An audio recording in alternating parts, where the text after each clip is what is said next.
Hello everyone, welcome to our channel. चलो, तो अभी तक हमने इंटेंसिटी एंड करंट के बीच की रिलेशन देखी, फ्रीक्वेंसी एंड स्टॉपिंग पोटेंशियल की रिलेशन देख ली। Now the last relation, stopping potential and frequency for the different metal, यानी कि force condition.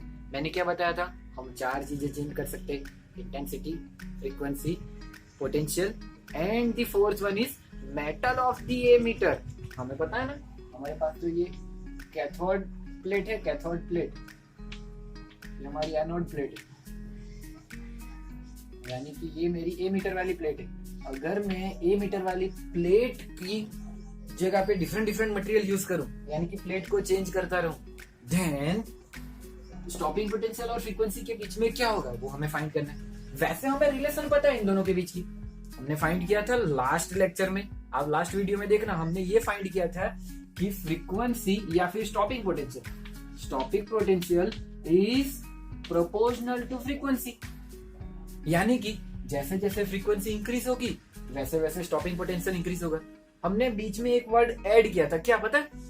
As the frequency increases the kinematic energy of emitted electron increases.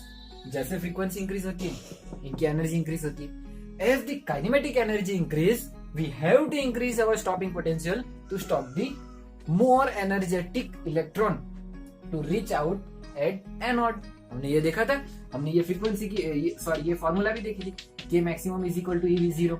जैसे जैसे ये increase होगा हमें ये भी इंक्रीज करना होगा, तभी ये बैलेंस रहेगा। क्लियर? तो यहाँ से हमें एक चीज पता है कि स्टॉपिंग पोटेंशियल एंड फ्रीक्वेंसी के बीच में लीनियर रिलेशन है, यानी कि इंक्रीज होगा, एक इंक्रीज होगा तो दूसरा इंक्रीज होगा। एग्जैक्टली लीनियर है ऐसा जरूरी नहीं है, बट एक इंक्रीज होगा तो दूसरा भी इंक्रीज ही होगा। बट अगर मैं डिफरेंट मेटल यूज करूं तब क्या होगा वो हमें देखना है। चलो, तो हमने अभी तक क्या देखा है, जितनी भी हम कैरेक्टरिस्टिक पढ़ते हैं वो सारी मैप पे प्लॉट करके पढ़ते हैं। तो चलो हम यहाँ पे फिर से मैप ड्रॉ करेंगे। किसके वर्सेस क्या? V0 यानी कि stopping potential versus the frequency. चलो मान के चलो अभी हमारे पास मेटल A है। If this is metal A, तो उसकी अगर मैं ग्राफ ड्रॉ करूं तो इस तरीके की होगी। देखो ध्यान से, ये मेरी A मेटल की ग्राफ है, अच्छे से समझ लेना। एक समझ में आ गया, B मेटल की तुरंत समझ में आ जाए। चलो, अगर ये मेरा A मेटल है, तो जैसे जैसे मैं फ्रीक्वेंसी इंक्रीज कर रहा हूँ, देखो इस लाइन पे जा रहा हूँ तो फ्रीक्वेंसी इंक्रीज कर रहा हूँ, अगर मैं इस लाइन पे जा रहा हूँ तो स्टॉपिंग पोटेंशियल इंक्रीज कर रहा हूँ। तो यहाँ पे क्या हो रहा है पता है? यहाँ पे ये मेरा 0 ओरिजिन पॉइंट है, ध्यान से देखना, 0 ओरिजिन पॉइंट है। मैंने फ्रीक्वेंसी इंक्रीज करना स्टार्ट कर दिया, फिर भी अभी स्टॉपिंग पोटेंशियल 0 है। व्हाई? ऐसा क्यों हो रहा है कि मैं फ्रीक्वेंसी इंक्रीज कर रहा हूं फिर भी अभी कोई भी स्टॉपिंग पोटेंशियल नहीं है? इट्स बिकॉज ऑफ यहाँ पे आएगी हमारी कट ऑफ फ्रीक्वेंसी या फिर थ्रेशोल्ड फ्रीक्वेंसी, जिसकी बात मैंने आगे करी थी। आपको नहीं याद है तो देख लो, यहाँ पे मैं बताऊंगा फिर से। This is our cut off frequency या फिर थ्रेशोल्ड फ्रीक्वेंसी। तो ये कौन सी फ्रीक्वेंसी है? ये मिनिमम वाली फ्रीक्वेंसी है, जितनी तो हमें चाहिए इसके अंदर से एमिट करने के लिए। देखो यहाँ से लाइट को मैं ऑन करता हूँ और धीरे धीरे उसकी फ्रीक्वेंसी इंक्रीज करना स्टार्ट कर देता हूँ, धीरे उसकी फ्रीक्वेंसी इंक्रीज करना स्टार्ट कर देता हूँ। यहाँ पे मैं इंस्ट्रूमेंट में दिखा रहा हूँ, यहाँ पे मैं प्लॉट में दिखा रहा हूँ, ग्राफ में दिखा रहा हूँ, देखते रहे फ्रीक्वेंसी इंक्रीज कर रहा हूँ। बट अभी भी उस फ्रीक्वेंसी की वजह से इसके मेटल प्लेट ए के अंदर रखे हुए इलेक्ट्रॉन, फ्रीली मूवेबल इलेक्ट्रॉन को उतनी एनर्जी नहीं मिल पा रही कि वो एमिट होके बाहर आ पाए, या फिर वर्क फंक्शन जितनी एनर्जी नहीं मिल रही कि वो बाहर आ पाए। तो क्या होगा? मैं फ्रीक्वेंसी इंक्रीज करते जाऊंगा, एक पॉइंट ऐसा आएगा, थ्रेशोल्ड फ्रीक्वेंसी या फिर कट ऑफ फ्रीक्वेंसी। उतनी फ्रीक्वेंसी उसे मिलने पे उस इलेक्ट्रॉन को उतनी एनर्जी मिल जाएगी, कितनी? वर्क फंक्शन जितनी।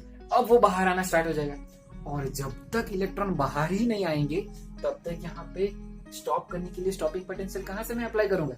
जैसे फ्रीक्वेंसी इलेक्ट्रॉन एमिट होते, हमारा स्टॉपिंग पोटेंशियल उसे अटकाना स्टार्ट कर देगा।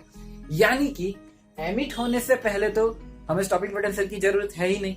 तो जैसे ही यहाँ पे हमारी फ्रीक्वेंसी उसकी कट ऑफ फ्रीक्वेंसी या फिर थ्रेशोल्ड फ्रीक्वेंसी से ज्यादा होती है, जैसे ही देखो यहाँ पे जाते ही इंक्रीज हो गई। ये देखो ये वाला पॉइंट, ध्यान से देखो, इस वाले पॉइंट से थोड़ा आगे जाके इस वाले पॉइंट पे, तो ये पॉइंट क्या है? थ्रेशोल्ड फ्रीक्वेंसी से थोड़ा आगे वाली फ्रीक्वेंसी, तो जैसे ही फ्रीक्वेंसी इंक्रीज होती है हमारा स्टॉपिंग पोटेंशियल भी स्टार्ट हो जाता है। तो अब देखो ये लीनियर रिलेशन है, जैसे जैसे फ्रीक्वेंसी इंक्रीज हो रही है देखते जाओ वैसे वैसे हमारा स्टॉपिंग पोटेंशियल भी इंक्रीज हो रहा है। अब तो क्लियर हो गया। तो इस वाले टॉपिक के अंदर हमें क्या याद रखना है, मेटल चेंज करने वाले टॉपिक में ये याद रखना है कि जब भी हम मेटल चेंज करते हैं तो हमारी अप्लाई होने वाली फ्रीक्वेंसी म्यू हमारी थ्रेशोल्ड फ्रीक्वेंसी से ज्यादा होनी चाहिए, म्यू 0 से ज्यादा होनी चाहिए। क्लियर हो गया ये पॉइंट। अगर मैं कोई बी मेटल लेता उसके लिए अगर इस तरीके का ग्राफ है, आपकी बुक में जो है वही मैं ड्रॉ कर रहा हूँ, कुछ नया नहीं ड्रॉ कर रहा हूँ। अगर ये बी मेटल के लिए ग्राफ है तो यहाँ पे ये वाला पॉइंट जो है वो क्या है, मेरे बी मेटल की थ्रेशोल्ड फ्रीक्वेंसी। इसको मैंने म्यू 0 किया तो इसे मैं म्यू 0 डैश कहता हूँ, बट वो है क्या, वो म्यू 0 डैश है क्या, threshold frequency for B metal. उससे जैसे ही फ्रीक्वेंसी उससे ज्यादा इंक्रीज होती है हमारी स्टॉपिंग पोटेंशियल वाली लाइन भी इंक्रीज हो जाती है। क्यों? क्योंकि एमिट होना स्टार्ट हो जाएगा। तो क्लियर हो गया। अगर हम मेटल चेंज करेंगे तो जब तक हम उसकी फ्रीक्वेंसी थ्रेशोल्ड फ्रीक्वेंसी से ज्यादा नहीं करेंगे, कट ऑफ फ्रीक्वेंसी से ज्यादा नहीं करेंगे, उसके अंदर से इलेक्ट्रॉन एमिट नहीं होंगे, और एमिट इलेक्ट्रॉन नहीं होंगे तो स्टॉपिंग पोटेंशियल की कोई जरूरत नहीं। फिर चाहे कितनी भी इंटेंसिटी इंक्रीज कर लो, इंटेंसिटी आप इंक्रीज करते रहो, कोई फर्क नहीं पड़ता जब तक उसे उतनी एनर्जी नहीं, क्योंकि intensity increase the number of photo electrons emitted पर सेकेंड। वो सिर्फ कितने इलेक्ट्रॉन बाहर निकलेंगे उसी के ऊपर डिपेंड करती है इंटेंसिटी।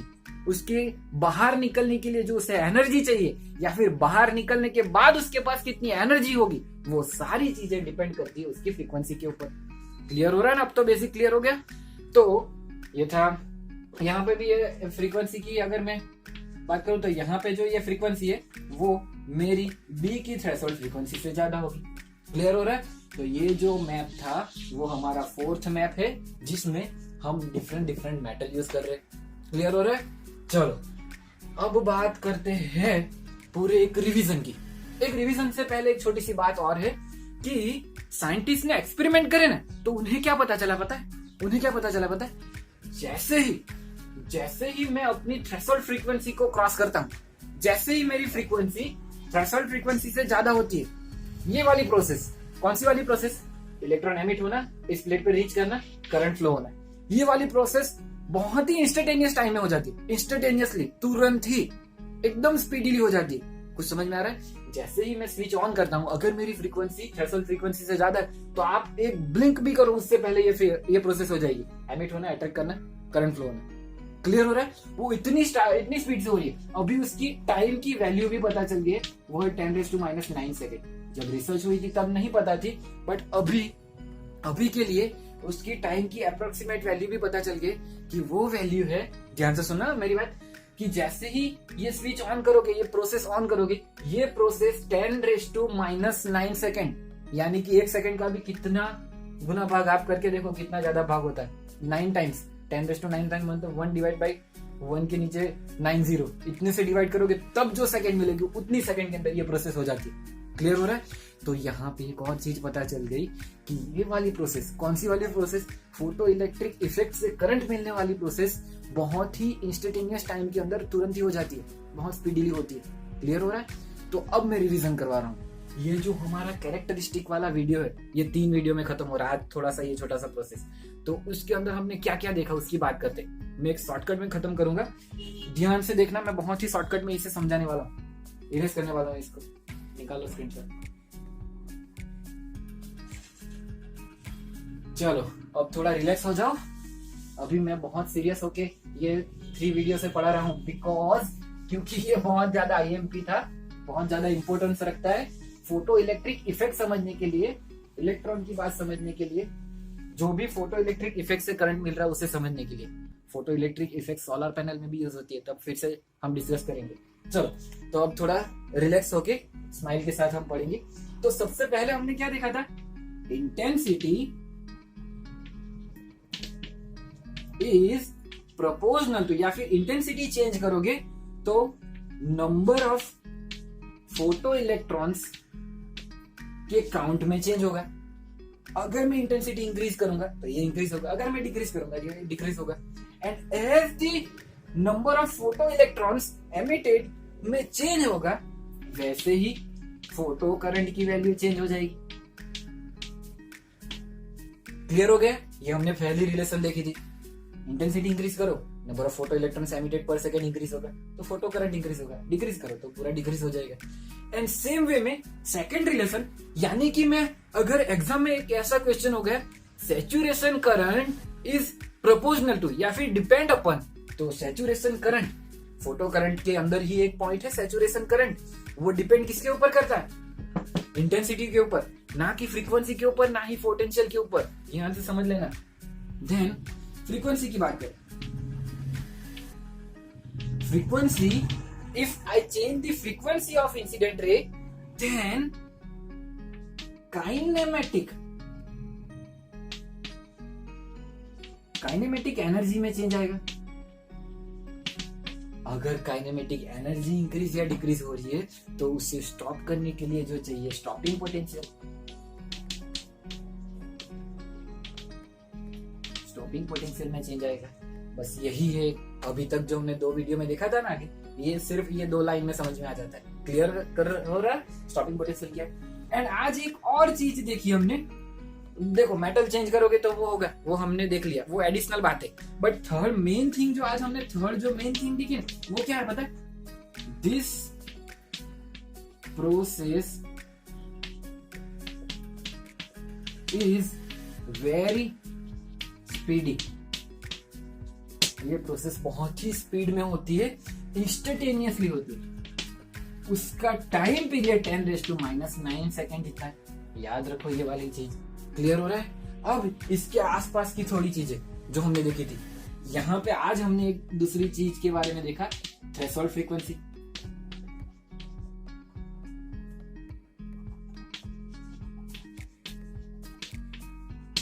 फिर हमने देखा था स्टॉपिंग पोटेंशियल V0 क्या है, उसको आपको डिफाइन करना है, ये सारी डेफिनेशन की बात कर रहा हूं।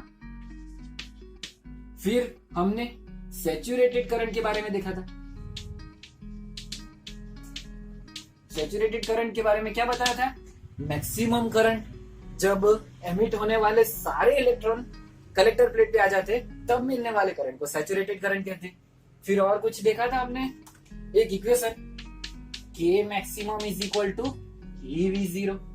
फिर कुछ आप भी याद करने की कोशिश करो, मैं भी याद करने की कोशिश करता हूँ, कुछ तो छूट रहा है ऐसा लग रहा है मुझे। इंटेंसिटी के बारे में सेकंड में, intensity with stopping potential, saturated current, stopping potential वहां पे आती है, इक्वेशन वहां पे। फ्रीक्वेंसी के बारे में, थ्रेशोल्ड फ्रीक्वेंसी की बात आ गई, स्टॉपिंग नहीं, कुछ नहीं रह गया, इतनी सारी चीजें थी। चलो निकालो इसका स्क्रीनशॉट, ये हमारे इस वाले चैप्टर का मोस्ट एमपी पोर्शन था। नाउ मैंने क्या बताया था लास्ट वीडियो में, आज हम क्या देखने वाले, why we are not considering the photoelectric effect by wave nature of radiation. Radiation की 2 नेचर है, ड्यूअल नेचर हम पढ़ रहे हैं, उसमें से एक नेचर है wave form and second form is particle form. Particle form से हमने ये सारी चीजें देखी। Then why we not considering wave form over here for explaining the photoelectric effect. देखो तो फोटो इलेक्ट्रिक इफेक्ट दिखाने के लिए हमने वेव नेचर क्यों फॉलो नहीं किया, लाइट की वेव नेचर को क्यों फॉलो नहीं किया, उसके बारे में डिस्कस करेंगे हम लोग। ओके, तो क्या हेडिंग होगा, हेडिंग होगा photo electric effect and by wave form नहीं कह सकते हैं,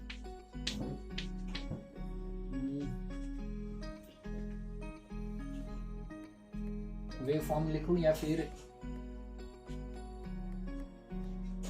वेव ऑप्टिक्स। चलो तो why we not considering wave optics for photo electric effect, इसकी बात करने वाले। चलो तो सबसे पहले एक बार थोड़ा सा छोटा सा रिवीजन हो जाए वेव ऑप्टिक्स के बारे में। Last chapter number 10, chapter number 10 हमने पूरा देखा था। तो वेव ऑप्टिक्स में वेव कैसी होती है, तो वेव के बारे में हमने 8 चैप्टर में पढ़ा था, नंबर 8। उसके अंदर हमने देखा था कि अगर मैं लाइट वेव मान के चलूं तो light wave electric and magnetic field की टुगेदर में एक इलेक्ट्रोमैग्नेटिक फॉर्म में मूव कर रही होती है। मान के इस तरीके से होती है। देखो मैं पूरी तरीके से ग्राफ नहीं ड्रॉ करने वाला, बट आपको थोड़ा सा एक्सप्लेन हो जाए इसलिए।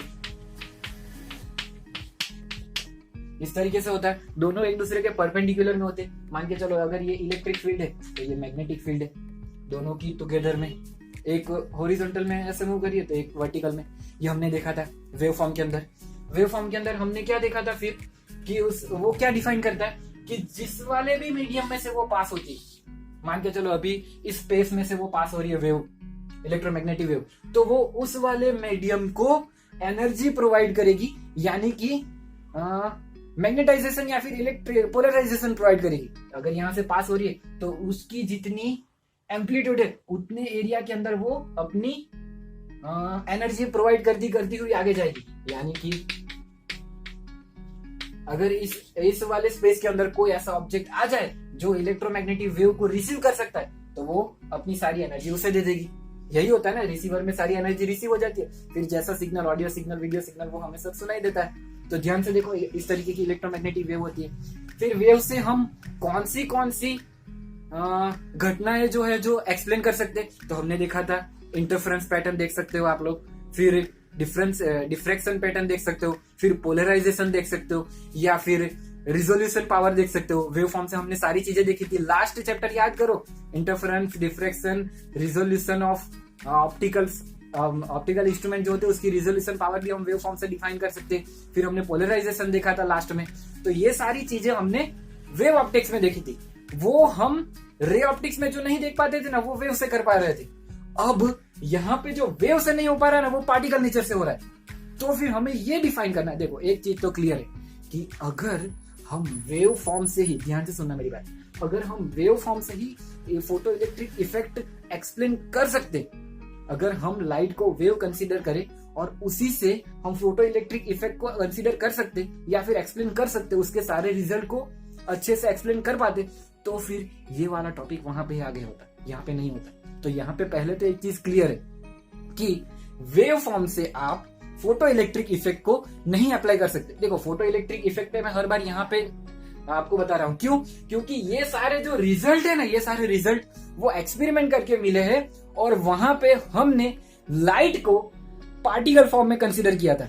अगर यही सारे रिजल्ट हमें वेव ऑप्टिक्स से भी मिल जाते तो हम कह सकते, कंसीडर कर सकते, बट नहीं होगा। मुझे पता है, बस आपको मुझे बताने कि वाई वो नहीं हो रहा है, मुझे सिर्फ प्रूफ करके दिखाना है कि क्यों वेव फॉर्म से हम ये सारे रिजल्ट को नहीं डिफाइन कर सकते। चलो, तो हमने क्या बताया, वेव के बारे में थोड़ी डिस्कस करी, वेव से कौन सी इवेंट जो है हम वो एक्सप्लेन कर सकते, उसकी बात हो गई। नाउ चलो मान के चलो कि हमारा एक्सपेरिमेंट ड्रॉ करता हूँ फोटो इलेक्ट्रिक इफेक्ट का। अब तो आपको रिमेम्बर हो जाना चाहिए कैथोड एनोड। ये मैं शायद अभी तक मैं ये 12 या 15 टाइम्स तो ड्रॉ कर ही रहा हूँ। चलो, यहाँ से एक लाइट आ रही है। अब मान के चलो कि ये लाइट जो है वो वेव फॉर्म में, कौन से फॉर्म में? वेव फॉर्म में। अभी तक हम लाइट को पार्टिकल कंसीडर कर रहे थे, अभी ये वेव फॉर्म में।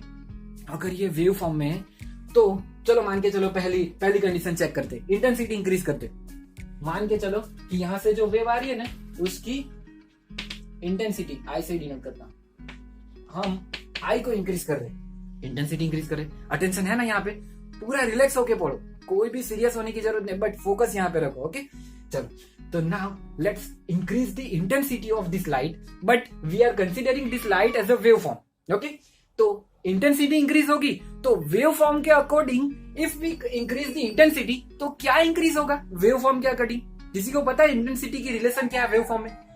अगर नहीं पता है तो मैं यहाँ पे एक इक्वेशन लिखता हूँ, I is directly proportional to a square, यानी कि वेव फॉर्म के अंदर intensity is directly proportional to the square of amplitude of wave. Wave की एम्पलीट्यूड की स्क्वायर के डायरेक्टली प्रोपोर्शनल होती है इंटेंसिटी। यानी कि if I increase the intensity of wave light की मैं इंटेंसिटी इंक्रीज करूंगा तो उसकी एम्पलीट्यूड इंक्रीज होगी, एम्पलीट्यूड के डायरेक्टली प्रोपोर्शनल है तो एम्पलीट्यूड इंक्रीज होगी। अगर उसे मुझे यहाँ पे ड्रॉ करके दिखाना है, मान के चलो ये मेरी वेव है ना, ये मेरी वेव, ये जो मैंने ड्रॉ करा है वो पहले थी। जैसे मैं इंटेंसिटी इंक्रीज कर रहा हूँ तो एम्पलीट्यूड इंक्रीज हो रहा है, तो इसी वेव को मैं इंक्रीज करके ड्रॉ करता हूँ। तो मान के चलो इस तरीके का हो रहा है। नाउ वी हैव इंक्रीज हुई वेव वाली वेव फॉर्म है, यहाँ पे छोटा हो गया। चलो देखो, ये वाली जो लाइन है वो हमारी पहले की वेव है और ये वाली जो सेकेंड लाइन है वो मेरी इंक्रीज इंटेंसिटी वाली वेव है। इंटेंसिटी इंक्रीज होगी तो एम्पलीट्यूड इंक्रीज होगी। बट जैसे ही हमारी एम्पलीट्यूड इंक्रीज हो रही है, देखो यहाँ पे जैसे ही एम्पलीट्यूड इंक्रीज हो रही है, द एरिया या फिर the space cover by this wave increases. अगर वो स्पेस जिसमें से वो वेव जा रही है वो इंक्रीज हो रही है तो वो मोर एनर्जी प्रोवाइड करेगी। जो पहले एनर्जी प्रोवाइड कर रही थी उससे ज्यादा एनर्जी अब प्रोवाइड कर पाएगी। मैंने बताया था कि वेव जहां से जा रही है वो अपनी एनर्जी दे देती है। देखो ना, सन में से लाइट निकलती है। लाइट कौन से फॉर्म? रेडिएशन का एक फॉर्म है लाइट। लाइट क्या करती है? स्पेस में तो कहीं पे भी कुछ नहीं है, इसलिए वहां पे कहीं पे भी एनर्जी अप्लाई नहीं करती। हम जैसे ही लाइट को हमारे एनवायरमेंट के अंदर लेते हैं, वो लाइट हमारे लिए एनर्जी बन जाती है। उस लाइट से हम बहुत सारी चीजें कर सकते हैं। सोलर एनर्जी चलती है, बहुत सारी चीजें चलती है। तो हमारे लिए लाइट क्या है? एनर्जी की एक फॉर्म। तो मैं इसीलिए बता रहा हूं कि लाइट या फिर रेडिएशन जो है वो वेव फॉर्म के अंदर एनर्जी प्रोवाइड करती है। क्लियर हो रहा है आपको? वो एनर्जी प्रोवाइड करती है। तो जैसे ही एम्पलीट्यूड इंक्रीज होगा, मोर एनर्जी प्रोवाइड करेगी। क्लियर हो रहा है ना? सन में से आने वाली एनर्जी हमारे पास लाइट फॉर्म में आ रही है। लाइट फॉर्म वेव फॉर्म के साथ कंसीडर करोगे तो फिर हम कह सकते हैं कि सन में से आने वाली एनर्जी हमें मिल रही है। अगर हम पार्टिकल फॉर्म में कंसीडर करें तो हम कहते हैं कि सन में से निकलने वाले पार्टिकल हमें मिल रहे हैं। क्लियर हो रहा है आपको? चलो, तो अटेंशन रखना, कुछ डिफरेंट टाइप मैं एक्सप्लेन कर रहा हूं। जब इस तरीके से फिजिक्स में यही होता है, जब 2 से 3 ब्रांचेस एक जगह पे मिक्स होती है ना, तब स्टूडेंट को है ना फिजिक्स क्वांटम फिजिक्स जैसा लगने लगता है, हार्ड हो जाता है उनके लिए। बट उसे हार्ड मत करो, हर एक चीज अपनी जगह पे ही सही है, बस उसे हम एक साथ पढ़ रहे ऐसा सोचो। तो वेव फॉर्म में स्पेस इंक्रीज होगी, एनर्जी इंक्रीज हो रही है। अगर यहाँ पे देखे अगर इंटेंसिटी इंक्रीज होती तो हमें ज्यादा करंट मिलना चाहिए था, यानी कि ज्यादा इलेक्ट्रॉन्स बाहर निकलने चाहिए थे। बट यहाँ पे क्या हुआ? इंटेंसिटी इंक्रीज होने की वजह से सेकेंड टर्म काइनेमेटिक एनर्जी या फिर पकड़ के चलो एनर्जी इंक्रीज हो रही। ध्यान से देखो, इंटेंसिटी इंक्रीज करो, एम्पलीट्यूड इंक्रीज होगी, एनर्जी इंक्रीज होगी। तो यहां से ये तो वाइसा वर्सा हो गया, जो वहां पे हो रहा था उससे उल्टा हो गया। यानी कि यहाँ पे हम ये कह सकते हैं कि इंटेंसिटी इंक्रीज करोगे तो एमिट होने वाले इलेक्ट्रॉन की एनर्जी इंक्रीज होगी। फिर कोई भी फ्रीक्वेंसी हमें कोई लेना देना नहीं है। तो ये कह सकता हूं कि ये कॉन्ट्राडिक्शन है जो हमें प्रैक्टिकली रिजल्ट मिले हैं लाइट को पार्टिकल फॉर्म कंसीडर करके, उसके अपोजिट में रिजल्ट दे रहे हैं वेव फॉर्म कंसीडर करके, लाइट के वेव फॉर्म को कंसीडर करके। तो इसीलिए हम कह सकते हैं कि लाइट की वेव फॉर्म से हम फोटो इलेक्ट्रिक इफेक्ट नहीं एक्सप्लेन कर सकते। उसका एक सेकंड रीजन भी है, वो मैं इसके बारे में बताऊंगा। ये इंस्टेंटेनियस हो रहा है ना, प्रैक्टिकली हमें क्या पता चला? जैसे ही स्विच ऑन करते हो तुरंत ये प्रोसेस हो जाती है 10⁻⁹ सेकंड के अंदर। तो अगर ये 10⁻⁹ सेकंड के अंदर हो रही है, इतनी इंस्टेंटेनियस प्रोसेस हो रही है, तो अगर मैं लाइट को वेव फॉर्म कंसीडर करूं ना, तो ये प्रोसेस होने में 1 आवर से भी ज्यादा टाइम चला जाए। कैसे? वो मैं आपको एक्सप्लेन करूंगा। तो चलो पहले इसकी स्क्रीनशॉट निकालो। चलो, तो देखो, अगर मैं लाइट को वेव फॉर्म कंसीडर कर रहा हूं, चलो, how many of you remember the definition of Huygens equation? किसी को पता है हाइगेन्स की इक्वेशन की डेफिनेशन, या फिर हाइगेन्स ने जो थियरम दिया था उसकी डेफिनेशन? अगर नहीं रिमेंबर है तो चलो साथ में याद करते हैं। ऐसा कुछ था कि ईच पॉइंट ऑफ, चलो ड्रॉ करके, each point of the wave front is the independent, यही था, independent source of generating the secondary wave front. And time T period के बाद टाइम टी पीरियड के बाद इस वेव फ्रंट की पोजीशन चाहिए, तो वो सेकेंडरी वेव फ्रंट जितने भी थे उसके टेंजेंट से कनेक्ट कर दो उन्हें। तो secondary wave front time T period के बाद हमें पोजीशन मिल जाएगी।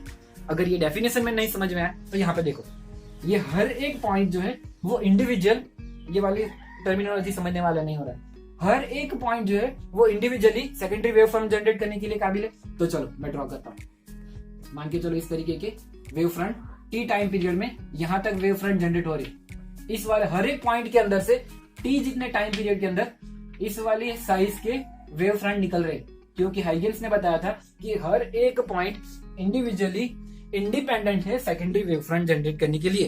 तो टी टाइम पीरियड के लिए ये सारे वेव फ्रंट मैंने हर एक पॉइंट में से ड्रॉ कर दी। अब उसकी लोकेशन चाहिए टी टाइम के बाद, ये जो पहले वेव फ्रंट था उसकी लोकेशन चाहिए टी टाइम के बाद। तो हमें क्या करना है? हर एक के टेंजेंट को कनेक्ट करना है। हर एक के टेंजेंट को कनेक्ट कर दो, तो टी टाइम पीरियड के बाद ये वाला वेव फ्रंट यहाँ पे आ जाएगा। ये हमें दिखाते, ये हमने देखा था।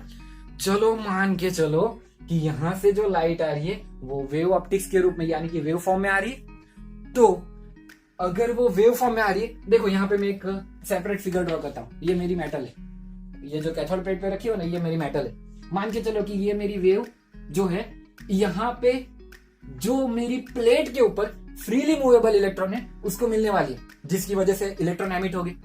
मैं अब वेव फॉर्म कंसीडर कर रहा हूं, तो ध्यान से देखना, मुझे क्या पता है कि इस वाले वेव फ्रंट की हर एक पॉइंट इंडिपेंडेंट है और इंडिपेंडेंटली कुछ ना कुछ एनर्जी रखती है, जो थोड़े वो इंक्रीज होती रहती है और दूसरे टाइम पे बाद ये सेकेंडली वेवलेट दिखाती है। तो ध्यान से देखना, अटेंशन यहाँ पे रखना, सीरियस मत होता है।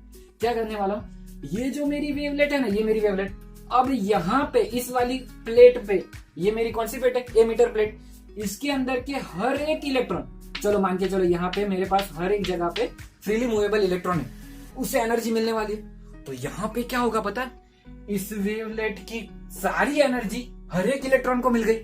तो या तो बहुत ज्यादा इलेक्ट्रॉन निकलने चाहिए, बट यहाँ पे प्रॉब्लम क्या है, ध्यान से सुनना। यहाँ पे प्रॉब्लम क्या है कि इस वाले वेवलेट की सारी एनर्जी हर एक इलेक्ट्रॉन को मिल रही है, किसी भी एक इलेक्ट्रॉन को नहीं मिल रही है।